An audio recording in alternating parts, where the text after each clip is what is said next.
starts with the person who created Indiana Jones, George Lucas. The person who is Indiana Jones, Harrison Ford. And the person who is the glue to all 5 of these films that gave us all of our rhythm and all of our melody, the great maestro, John Williams.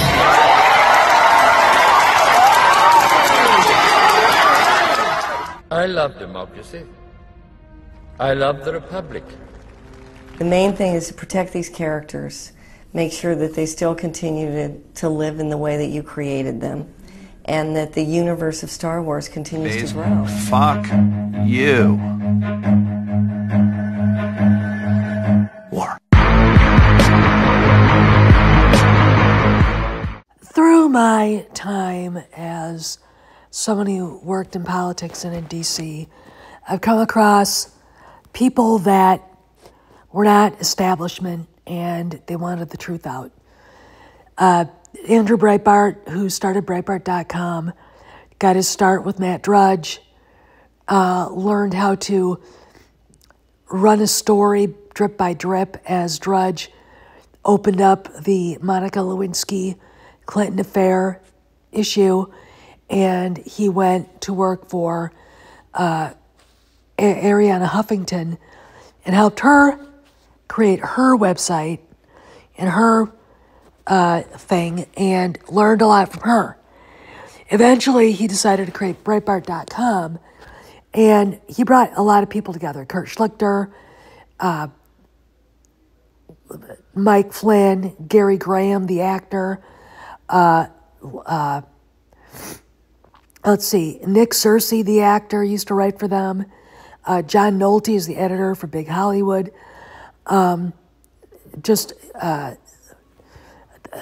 Thousands. I mean, just thousands of names I could think of.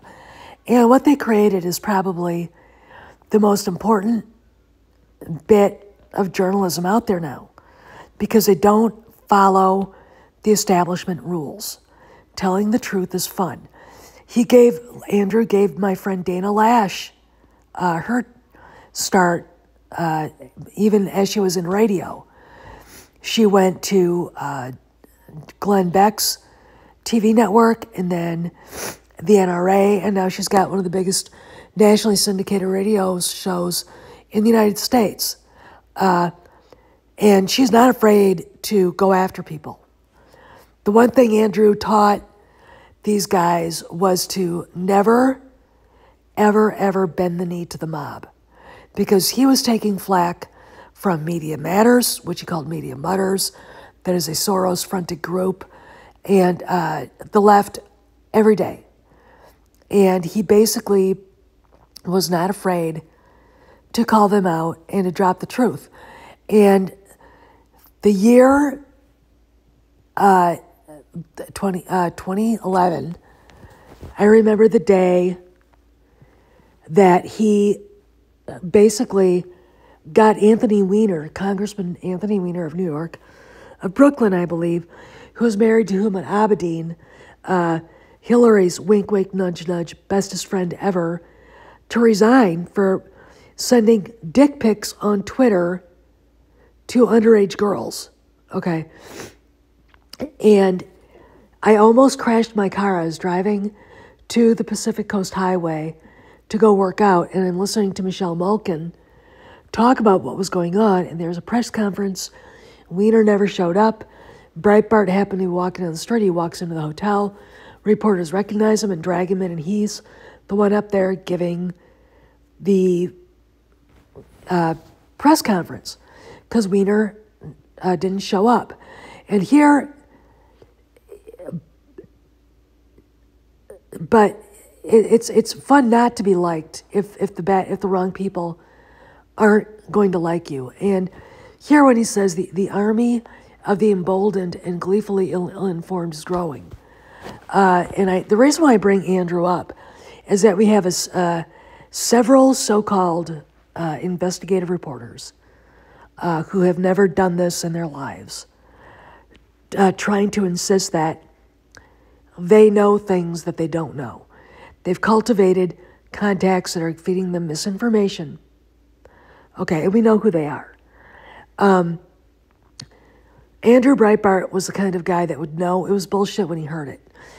Now let's go to James O'Keefe. James O'Keefe ran into trouble at Project Veritas. He hired a guy who I can't remember what the guy did, but he was a trust fund baby with pronouns in his bio. And O'Keefe left Project Veritas, fired or not, it doesn't matter. And he started O'Keefe Media Group in the meantime, and is still out there. Now he's got a story that's growing every day about the ambitions and skullduggery and disgusting behavior of BlackRock. Okay? Basically, a guy that works for BlackRock telling one of O'Keefe's people that the president doesn't matter, nobody matters, that we are elected, that we elected to power. Only the hedge funds and the bankers, etc., matter, which gives people like creepy Alec Jones a little bit of a cushion of, hey, we were right. Okay? This is how you do investigative journalism. Okay? You go in and ruffle feathers. I guarantee you BlackRock is going to come out and deny everything. Okay? You do. Here they are, James O'Keefe dressed as a pimp, and that's Hannah Giles, whose father I used to know back in the day, Doug Giles, who is a preacher in Florida, I think. They dressed up as a pimp and a prostitute going into these establishments called Acorn, which basically handed out free money to anybody to start a business, rent a house or apartment or whatever. And they would actually give anybody money. And they gave it to them, and they outed Acorn, and Acorn kind of disappeared.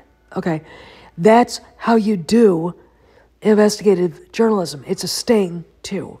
Okay, you have to vet carefully the people who are telling you things.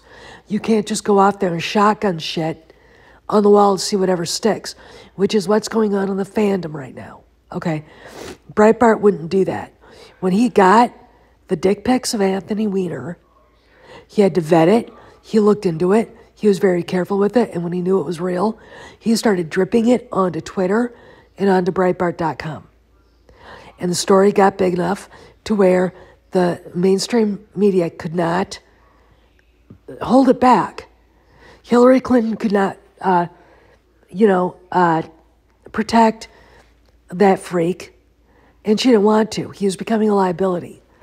And basically, Anthony Weiner's bad behavior was called out by a libertarian, Andrew Breitbart, and he had to resign. I think, if I remember the story right, he copped a plea and had to go to sex therapy. Okay? And he hasn't been seen or heard since. He's made noise about wanting to get back in politics. But let me tell you, Democrats don't want him. Okay? Because Breitbart crushed him. But that's how you do investigative journalism. You don't, just grab anybody off the street like Pablo Hidalgo, cultivate them, and then think he's telling you the truth, especially with his past. I have a subscriber here, Mike, who actually got into the archives of Ichibaka, and we have everything. Everything that Pablo did to a point. Okay, there's some stuff missing, but and it's a metric buttload of attacks on the fans, talking about indoctrinating children, talking about getting rid of the EU, calling fans all kinds of names, lying through his teeth, and yet he's the font of wisdom and honesty? Really? This is not journalism. This is not investigative journalism. Woodward and Bernstein wouldn't use him as a contact because of who he is, his past, and the fact that, look, let me explain something. If you've got a YouTube channel talking to him, and they're basically, in Kamran's words, circling the wagons around Kennedy, who are they working for? Who are they working for? All right, I want you to think about that. Why on earth would a YouTube channel that purports to be Star Wars fans, who hate what they did to Han and Luke and Leia, hate what they've done to Star Wars with this woke crap, want to see her defended? Who are they working for? That is not investigative journalism. Investigative journalism causes commotion and uproar. And what I've seen from what Kamran has been posting and what Doomcock has been posting has caused an uproar at Lucasfilm, including, actually, sadly, catching James Mangold in a lie. Now, granted, he lied about that over a year ago, So, who knows when the ending was tacked on or when they filmed it. Okay, was he even lying at the time? All right. We don't know. However, Doomcock, I think, does it right in his own way. Kamran does. There are things that I know because I've been read in that I can't tell you. But when he says something is happening, it's happening. Okay? When someone says they're 1,000% sure Kennedy's job is safe or that the acolyte's being made, and we have evidence to the contrary, this is basically Baghdad Bob standing there talking to a camera about how how Saddam's army are pushing the American army back.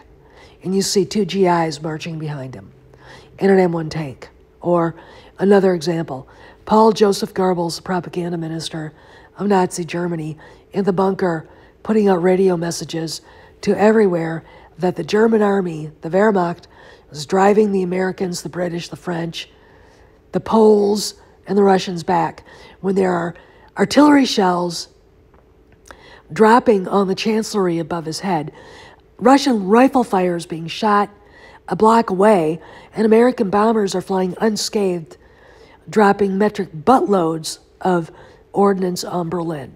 Okay, that's what that is. Okay, it is not truthful.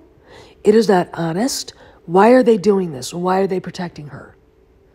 You cannot look at what Steven Spielberg did to Kennedy and her husband and think she has any power left anymore, or that the acolyte is even going to see the light of day. It doesn't matter what the Flying Monkeys do or whomever's putting the stories out. Kennedy has been humiliated, canceled, and snubbed, ghosted by the most powerful man in Hollywood, in front of Hollywood. And if you look at the look on her face, and if you go back and watch the video that I posted here, you will see it. You see her husband will come back, say, let's go. And from what Sparrow said, he actually said to her, this is not our party, period. They weren't invited because they fucked it up. And now they're done. And that's what Steven Spielberg said in subtext. So if you want to believe the imaginary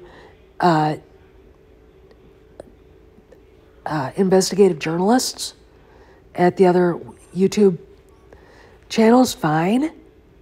But I want you to think about someone who says they're 1,000% sure. Lots of people in history said that, and they were 1,000% wrong. This is Steph, signing out. I'll see you around the galaxy.